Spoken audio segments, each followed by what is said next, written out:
to part 2 of A Skeleton Key to Fromm's Escape from Freedom. In the last video, we walked through most of his opening chapters and the framing of the problem of modern social character in terms of positive freedom and negative freedom.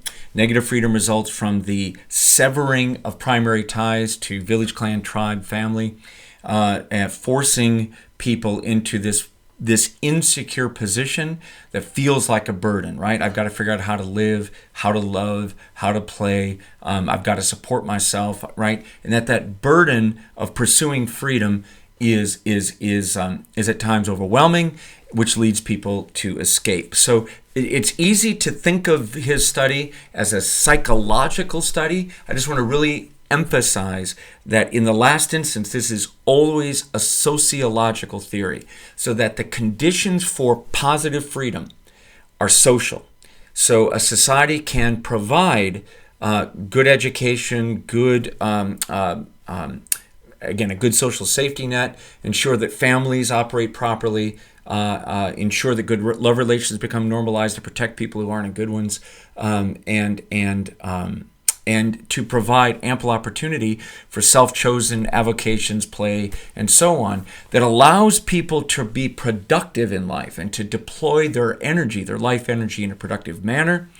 If you can't do that, then you wind up deploying your energy in a destructive manner. You escape from freedom, which leads you into authoritarianism, destructiveness, or automaton conformity. There's probably other escapes. Those are the 3 that Fromm emphasized. So the idea is, and the question that underlies this, what would be the conditions for generating a society of positive freedom?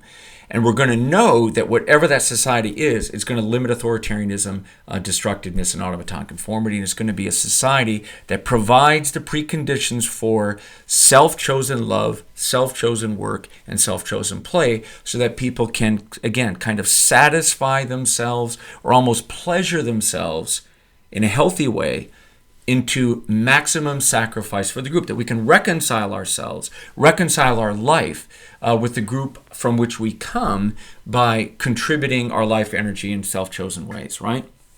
Releasing the maximum amount of human energy in productive directions and limiting the amount of human energy that's driven in unproductive directions, right? So as we're going to emphasize as this video comes to an end, that positive freedom, the thing that the escapes avoid, are mutual. So that the idea that my freedom depends upon other people's freedom, that I can't be free alone, that I can't be free if other people are unfree, or that my freedom is limited, it's incomplete, it's not, I can't flourish well if other people are unfree, right? That this idea that freedom is a mutual accomplishment is going to be built in to the argument. And that authoritarianism, destructiveness, automaton conformity, that all of these ways of escaping positive freedom are negative, they're destructive, which means that that usually not just myself wants to escape freedom, or the people that I'm a part that are affiliated with are escaping freedom, but we want to make freedom difficult or impossible for all. Right? So there's usually, again, a kind of destructive quality to the escapes, and that's why they tend to be kind of virile, and they grew rather quickly. So, or at least they can, right? So there's a kind of positive feedback loop, a kind of dynamism to positive freedom, that people who are vibrantly productive in work, play, and love kind of, again, tend to create those conditions in others. And that the escapes are also kind of viral. That is that if you have a group of people that is bent upon depriving self and other of freedom, then that's going to spread the conditions for unfreedom and increase the kind of flow of human energy into these destructive forms. Okay, so again, I think you can. This is an incredibly important book. It's old. It was very popular in the 20th century. It isn't quite as much now, but I think we need it now more than ever. So on to the book again. So again, what Fromm is arguing then is that people can escape from freedom by immersing themselves in authoritarian structures, sadomasochistic structures. They can escape from freedom by joining and emphasizing destructiveness and joining groups and so on that are really about the that are necrophilic Instead of biophilic, instead of life-loving, they're necrophilic. More on that in just a short time.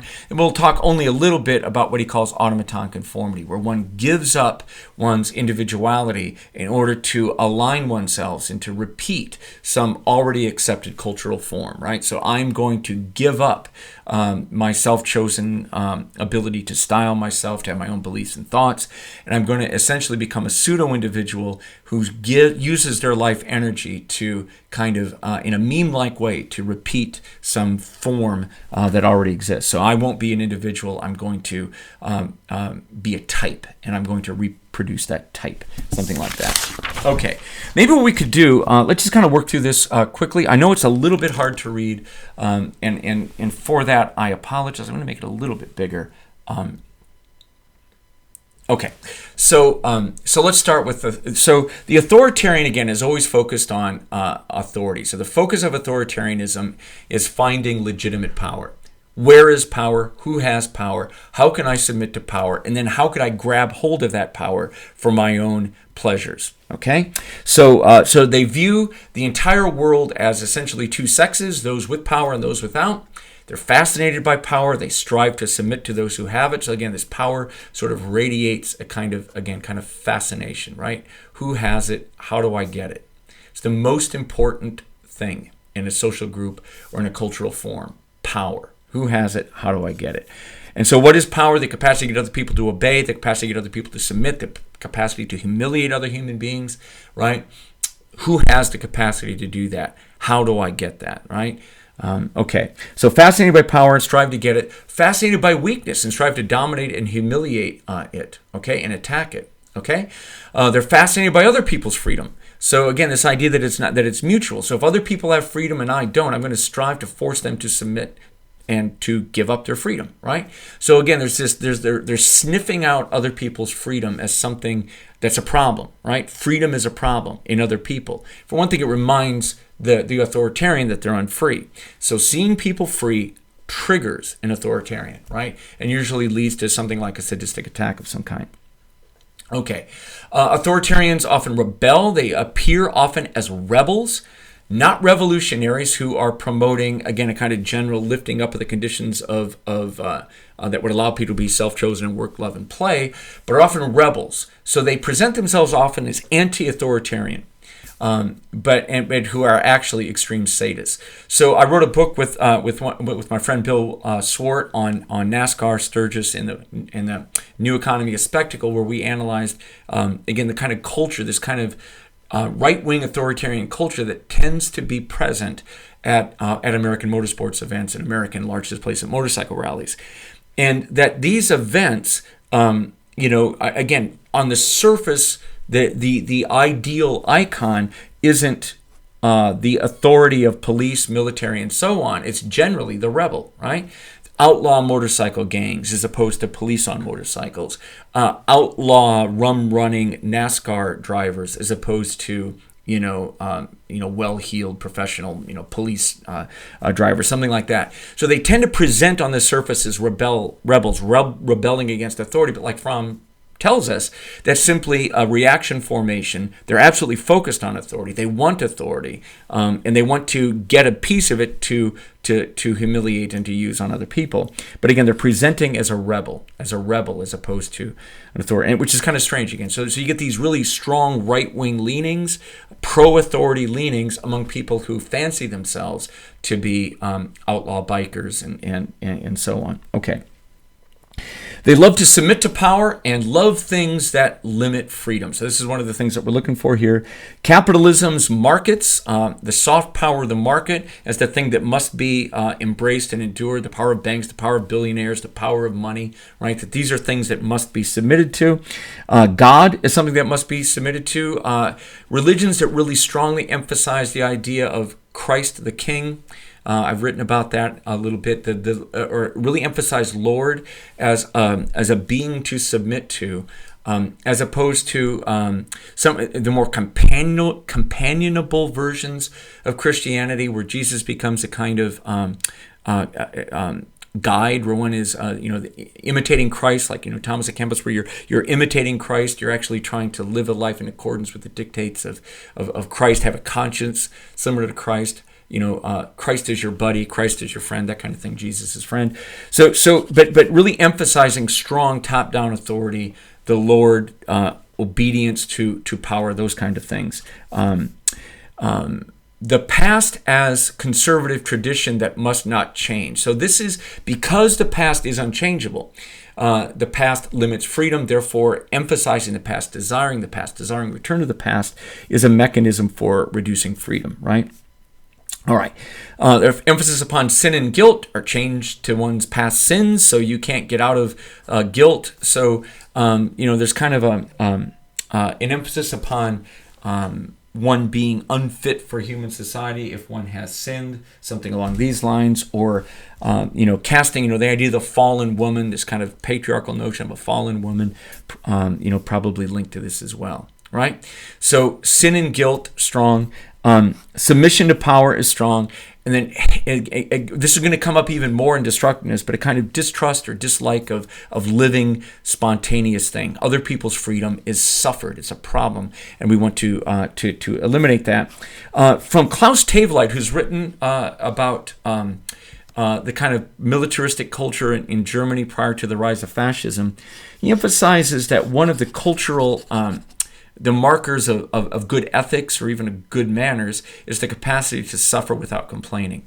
And that the person is most sort of admired who's capable of masochistically taking on the most pain or the most exhaustion or the most burden without collapse and without complaining. That being a crybaby is bad, being someone who suffers without complaint, who sucks it up, right? That this is something that's founded and part of this culture.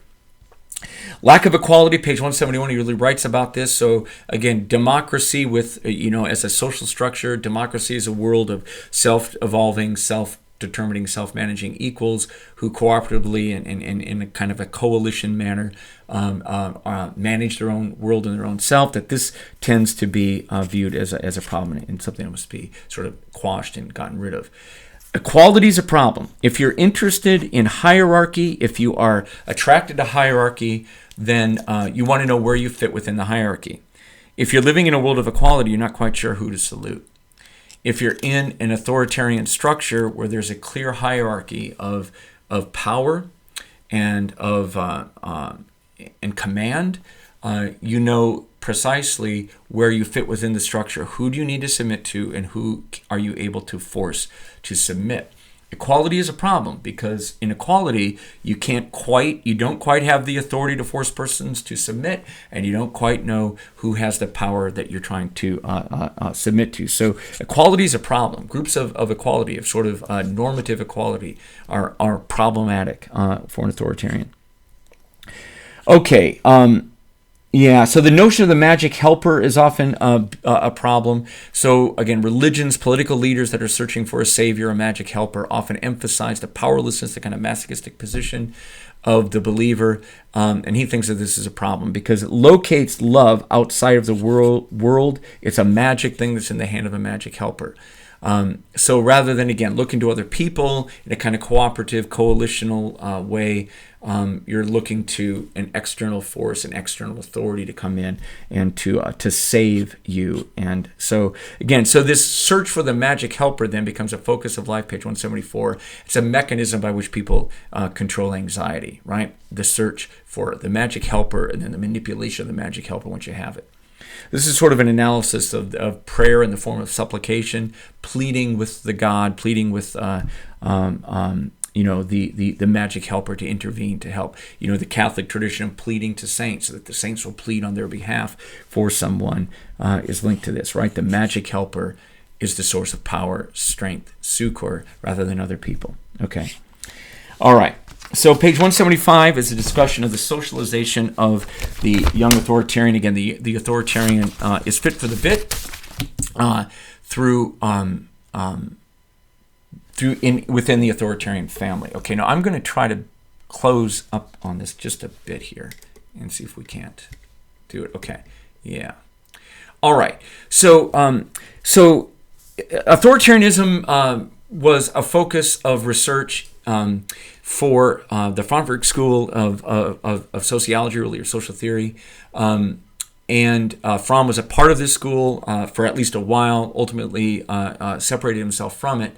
But trying to understand cultural authoritarianism, psychological authoritarianism, political authoritarianism, which is really viewed as a kind of the psychological manifestation of fascism, right? So the idea is that people who are psychologically predisposed to authoritarian tendencies are those who are really natural converts to authoritarian movements. So if you have an authoritarian political leader who's primarily selling the idea that we're going to damage other people, hurt other people, we're going to keep people out, we're going to get rid of the riffraff, we're going to emphasize that people who are low in the social structure already are the problem that we need to control and keep out and keep down.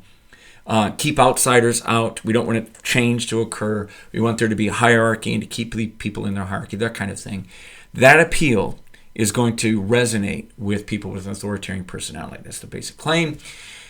All right, so the authoritarian is a person who desires power over others. They're not really interested in potency and the power to do things, but rather the power to control others and control people. I love those who I dominate or I'm dominated by in an ongoing relationship. So you're seeking out domination as opposed to freedom. I sniff out power and suck up to while sniffing out weakness and kicking down at it, right? As I often tell my students, authoritarianism is this psychological tendency to both suck up to those above and kick down to those below. All right, these are the traits that were measured by the Frankfurt School in when they were trying to seek out people who had an authoritarian personality, right? So here are the traits. We'll just kind of walk through them. The top three are authoritarian submission. So you're seeking power to submit to it. And so this would be defined as sort of a cultural masochism.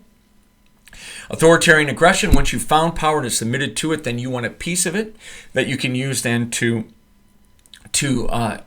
deploy sadistically upon people lower in the authority structure. So, and then the third is authoritarian conventionalism. There's a kind of a cultural stereotyping of rules and laws and the way things are, and a kind of reactionary politics opposing change.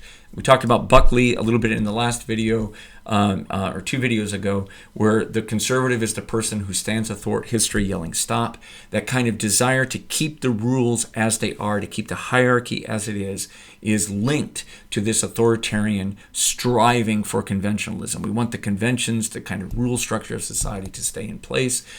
Okay, so these top three, authoritarian submission, aggression, and conventionalism, form the kind of construct of right-wing authoritarianism that's researched by Canadian Bob Altemeyer in Followers. So these tend to be the top three.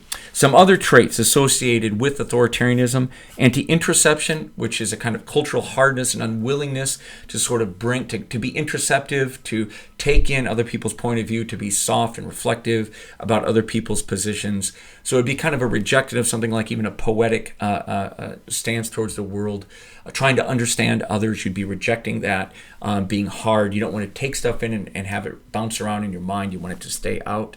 So being really rigid about culture, being dogmatic, including having magic thinking. So you've got a dogma, you stick to it. Fixation upon power, toughness, domination, strength, projected strength, posturing strength.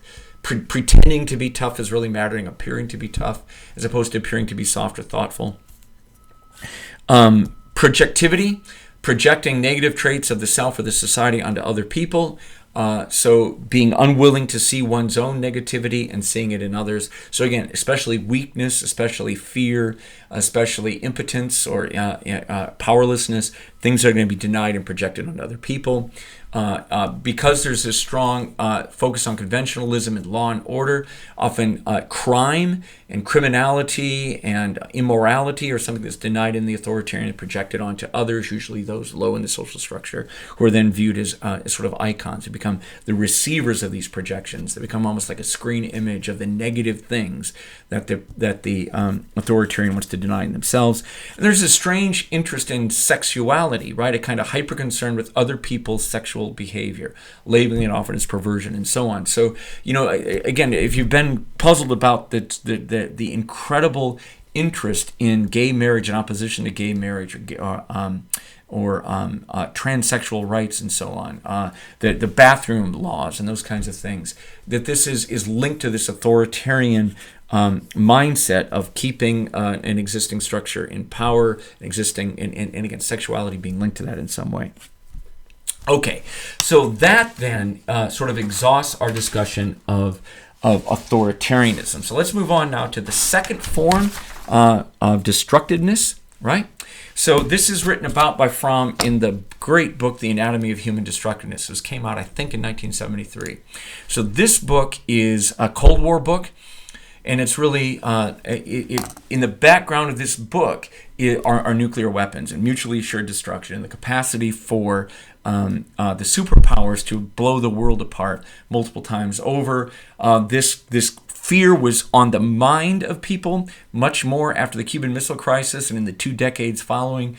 We've kind of put it in the background of concerns, but the weapons still remain, and nuclear proliferation has extended since Fromm wrote. So I think that the worries about the capacity to reduce the planet to a lifeless thing, right, an undifferentiated mass devoid of at least human life, remains a possibility. Really well written book. I've taught this book a number of times. I still have a hard time. Like, students either love it or hate it. I've taught it to graduate students a number of times, and it's odd. I just can't seem to sell the thing sometimes. But anyway, really important. Well, Fromm has a description of destructiveness built into. It's one of the 3 escapes in the escape from freedom. So the destroyer escapes negative freedom, gets rid of negative freedom by getting rid of something like an autonomous self. Okay? Getting rid of an autonomous self. And by actually getting rid of life itself. So the critical distinction is between the necrophile and the biophile. So the biophile is the lover of life, the person who loves life and spontaneity and spontaneous ordering of life and emergent phenomena, those kinds of things, right? The new and a kind of free life, a free life of self-chosen activity and self-chosen behavior, self-chosen values even. The necrophile is literally the person who loves death. And in the same way that we're going to talk about this, in the same way that Fromm argues that the authoritarian, right, is essentially a sadomasochist in psychic structure, that the destroyer is a necrophile in psychic structure and even has a sexual tendency towards the love of the dead. Right, so at the beginning of his discussion of destructiveness, malignant aggression, destructiveness in the Anatomy of Human Destructiveness, he describes actual necrophiles. I mean, people who again are sexually or erotically animated by corpses, by the dead, by putrefaction, those kind of things. More about this. And so the necrophile would say, I love the dead. I only love things that do not change, do not grow, do not live. I love things that are frozen, unmoving, not alive. I love the dead in the process of death. And the biophile loves things to be alive and changing and growing, right? Okay. So traditionally, almost all civilizations have a death cult that they're rooted in death, memorials to the dead. Egypt's necropolis, right, or the Valley of Kings even, that this is essentially a culture that's emphasizing death, and that death anchors life. The dead weigh heavily upon the minds of the living, to quote Marx. So the values of the past are frozen in monument, are frozen in ritual. Often the dead become symbolized or spiritualized as gods and demons and so on. Ancestor worship is very widespread. And so whenever you have a necropolis, a city of the dead, or you have monuments to the dead, or cultures of human sacrifice, that you really have values of necrophilia, cultural necrophilia, that link one into destructiveness. So again, there's kind of a strong traditionalism, a strong desire to continue in a stereotype form the ways of life that already are, to prevent them from changing, from growing, to acknowledge new groups or to acknowledge new ways of life. All of that is sort of linked to necrophilia. You want what's already dead to be there. So I've written, I haven't published this, but I've written on vampires and zombies and the explosion of the undead. A few years ago, I taught a course, honors course on this on the undead in contemporary society. Necrophilia seems to grow. And it's not just in zombie films or vampire films where we actually take on this bizarre fascination with people who are dead, but many of the films about crime scene investigation or about criminal people who are in the field of criminal justice often have a kind of necrophilia about it. The most interesting people are the dead who are murdered, and then you're actually spending your time then trying to understand who killed them, that kind of thing, right? So the dead are the object of fascination. So again, just to say, Fromm mentions that in Marx, capital is dead labor, right? Dead labor is what value is. Value is composed of dead labor, labor that's been taken out of people like blood and congealed, right? Dead labor. And that dead labor dominates living labor. That's what capital is, and that workers are forced to live under the confines of dead labor. So you die by the hour into the undead labor that controls you. That's the nature of work within capital. And so in essence, there's a kind of necrophilia built in to capitalism. All right. So the major traits, sadism that's cut loose from the symbiotic attachment and masochism. So Fromm writes about this as anal sadism. It's linked to the psychoanalytic theory of the progression of sexual development. We'll leave some of that out. The main point is that there's a desire in this kind of sadism, not just to hold on to an object, a person, and dominate them, but instead to obliterate them. So it's a desire to reduce qualitatively differentiated living things, actual people, for example, or to quantitative masses of dead, decaying matter. Okay. And literally, I'm going to curse here, sorry, but literally turning things into shit, right? So qualitatively indistinct things going through a process that reduces it to undifferentiated masses of decaying matter. There's a pure passion to destroy, to tear apart, to dismember. Fantasies of relationships with dead part objects rather than whole objects. Again, actual necrophiles. There's an attraction to dead, to putrid things. The appearance of drab clothing, flat black as opposed to strong things, right?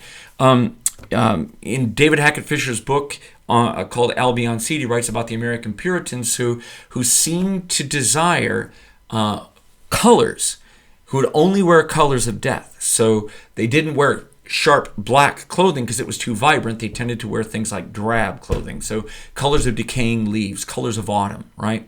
Drab, right? So it's important. Sad colors, they called it. And then having an attraction to odors, to putrefaction, sniffers. So Fromm writes about people who always have a look on their face like they're sniffing. I've known people who tended, I thought, to have destructive personalities who actually were, bizarrely, going around sniffing all the time. So I've seen this a little bit in reality. But anyway, extreme malignant narcissism, where you're not just narcissistic, where you're viewing yourself as a grandiose other who uses other people and compares yourself to others, but is actually willing to destroy other people to prop up the self. So that the extreme version of self, the grandiose self, is propped up by harming and destroying others. And the joy comes as much from destruction of the other as it does from lifting the self up. Okay, so extreme desire for order, lining up dead flies, having trophies lined up, coupled with the fixation upon sensory decay. So he writes about famous destroyers in history who had that as a structure. Fascination with weapons of death and instruments of death.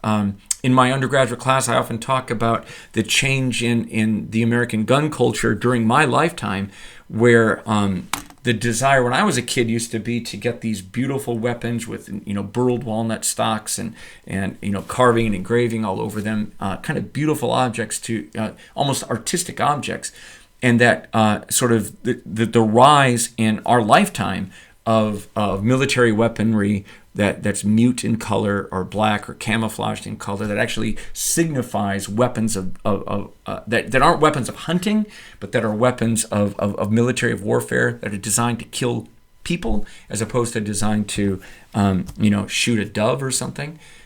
Anyway, so that sort of is a signal of this emphasis upon weapons of death, especially death of humans. and the instruments of death that go along with it. So, fascination with military weaponry, with bombs and those kinds of things. Love of the past over the present, because the past is dead. It rules over the living. So very conservative, very reactionary. We don't change anything. We honor the dead by not allowing things to change. Again, having monuments to the dead. Down here, monuments to the dead rather than celebration of life. If you've been to the mall in Washington, D.C., the monuments are all to the dead, usually war dead, right? And rather than monuments to something like thriving life, or to the children of America, or to American freedom, or something like that, it's usually monuments to the dead.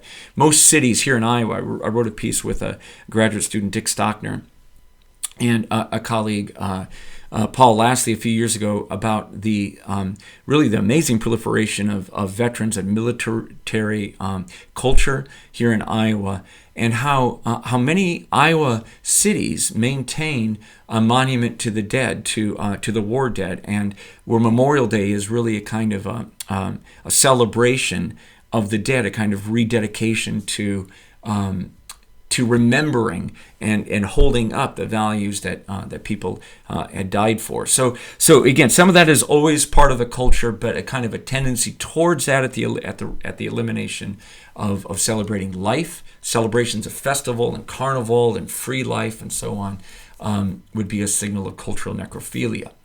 The love of property over living things, machines over workers, only loving people when they're reduced to machines. I was just watching early 1930s American films where you have a chorus line. Siegfried Krakauer, who was a fellow traveler of Fromm's, wrote about the emergence in the early 20th century, really during the era of fascism, what he calls mass ornamentation, mass ornaments, where something becomes fascinating merely because it's quantitatively reproduced. So you've ever seen a chorus line, right, of kicking legs, of a dancer kicking legs? Very simple motion, nothing particularly complicated about it. A child could do it. A goose-stepping soldier could do it. There's nothing very complicated about it, but the fascination comes from the synchronicity of a quantitative reproduction. So it's having a chorus line moving their legs in the simplistic movement in unison is fascinating somehow, right? So it's reducing people down to again a kind of repetitive motion. If you've been to the Tomb of the Unknown Soldier in Washington, Arlington National Cemetery, you'll see that the honoring of the dead is magnified by soldiers who guard the tomb, who move almost as machines, right? That kind of machinic motion, machinic movement, lack of spontaneous emotions is a signifier of respect to the dead. So at moments, fine, but if that becomes a dominant theme, it's a sign of cultural necrophilia. All right, so people who rarely laugh, smile, cry, have a kind of stereotype display of a kind of fake thing would be it. And then a kind of a desire for death, seeking death, engaging in risky action, seeking warfare, almost being proud of the numbers dead, that kind of thing would be part of this. So when Fromm writes about this, again, it's a cultural form. It can be linked to political movements, a kind of subtype of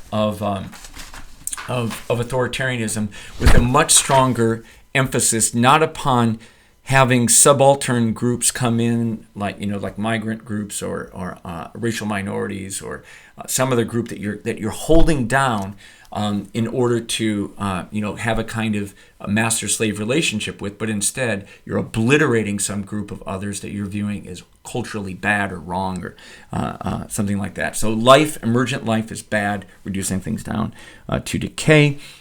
All right, so again, like the lust for military weaponry of destruction, the lust for really nuclear weaponry, and a fascination with ending it all, that kind of thing. Again, Klaus Tevelite's book, Male Fantasies, works through this in a way that's every bit as compelling as Fromm, and really makes a nice bookend to Fromm's Anatomy of Human Destructiveness. You want to understand this as a cultural form.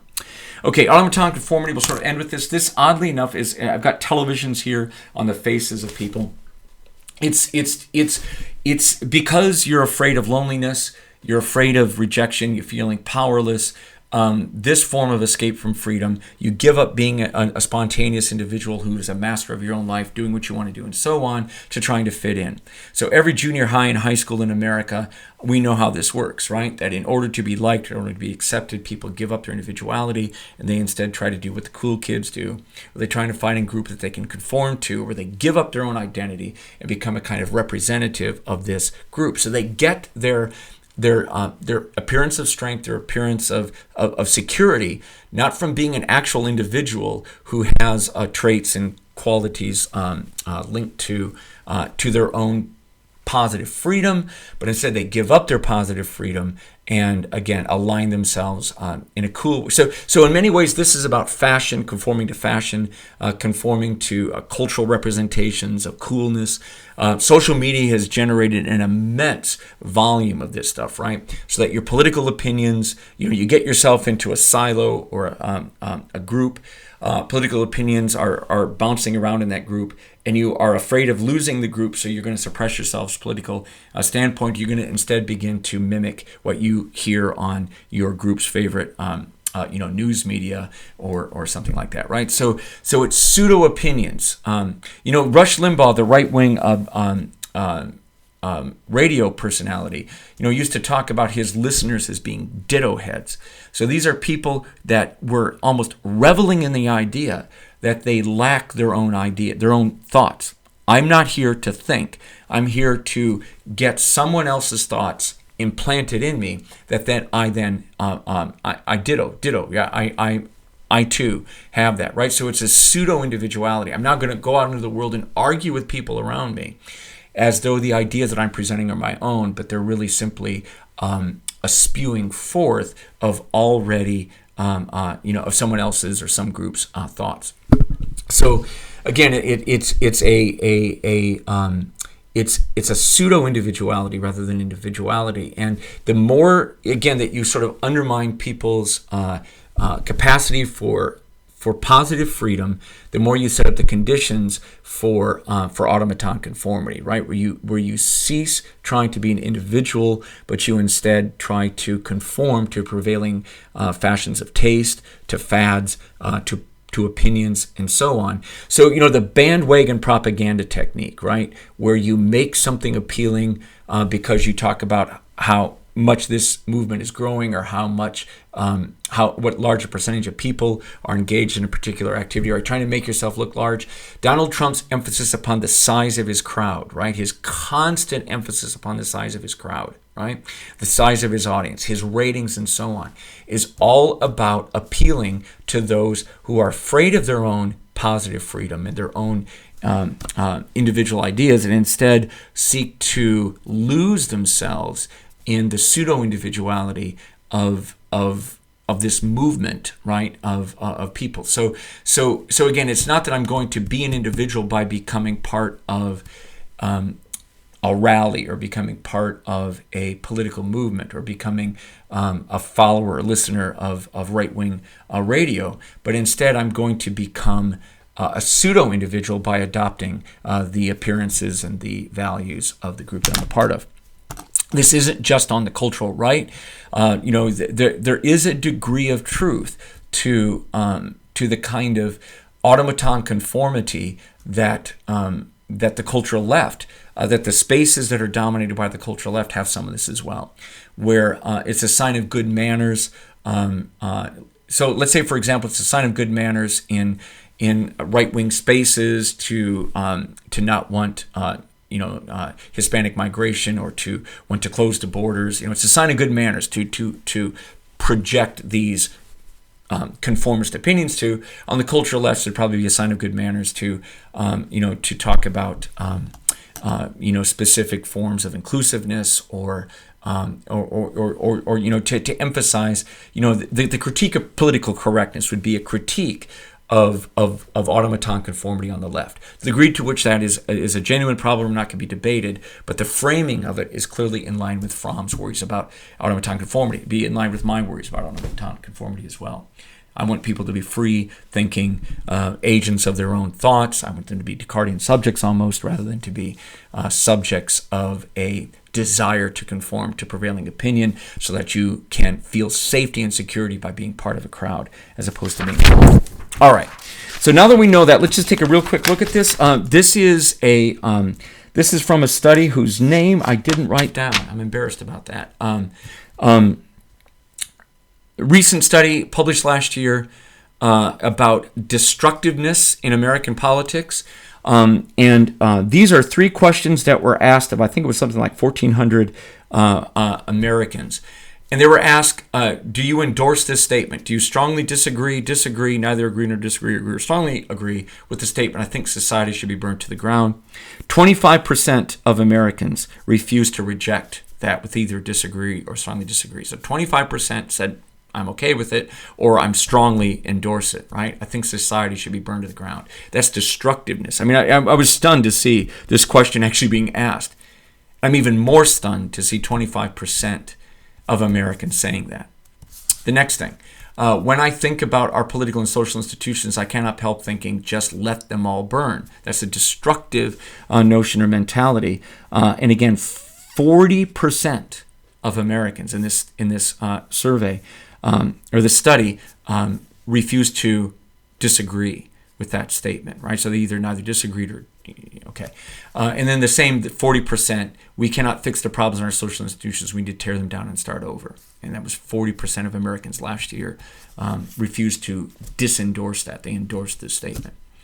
So we got about 40% of Americans who are really willing to see the society, the social institutions, the political structure burned to the ground. And that is destructiveness, okay? It isn't that I want to keep the existing structure of power and get to the top of it, and then once I'm in possession of it, having me or my representatives at the top of it controlling it. I actually just want to rip the thing down and burn it down.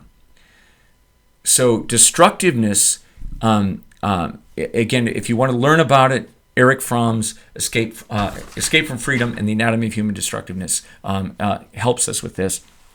And okay, so there it is. So much of Fromm's work then ends with a discussion of what it would take to build a democratic society. How do we go about building one? What are the barriers? A lot of what he talks about really is shoring up some of the social democratic institutions, the kind of life-supporting, helping institutions, helping professions within American life. And the more that, or within modern life, and the more that you make people feel anxiety, feel alone, feel powerless, the greater the psychological impetus towards these destructive movements of authoritarianism, destructiveness, and Automaton conformity. And the more that you can shore people up and allow them to develop the capacity, this is the big thing, the capacity for production, right? Get them into callings, get them into a productive profession, allow them to become aware of their tastes so that they can find good love relations, good avocations or hobbies, as well as good work, productive work situations, that this is the key to building a good society. So it's a society of work, right? Freud, Fromm, Wilhelm Reich, others, the key to a good society is a society where people work, their work, right? It's a society of almost universal work. Everybody works. But instead of it being a society where you're forced to work, a society where you're self-choosing where you're going to work. And then, again, that unleashes the maximum amount of productive energy, where, again, you enjoy and pleasure yourself into maximum giving to the group. You reconcile yourself with the group through your own self-chosen activity. So that's how you go about it. So again, Erich Fromm, a Freudian Marxist, combining a critique of capital with Freud's psychoanalytic view of the mind, recognizing the power of the unconscious, analyzing fascism as an essentially authoritarian and destructive movement, viewing Automaton conformity as a real problem of consumer society in late 20th century, now early 21st century society, where people give up their opinions, give up their freedom to seek the security of submersion in something like a crowd or a group. Okay? All right, so I hope this was useful to you, and stay tuned for more videos.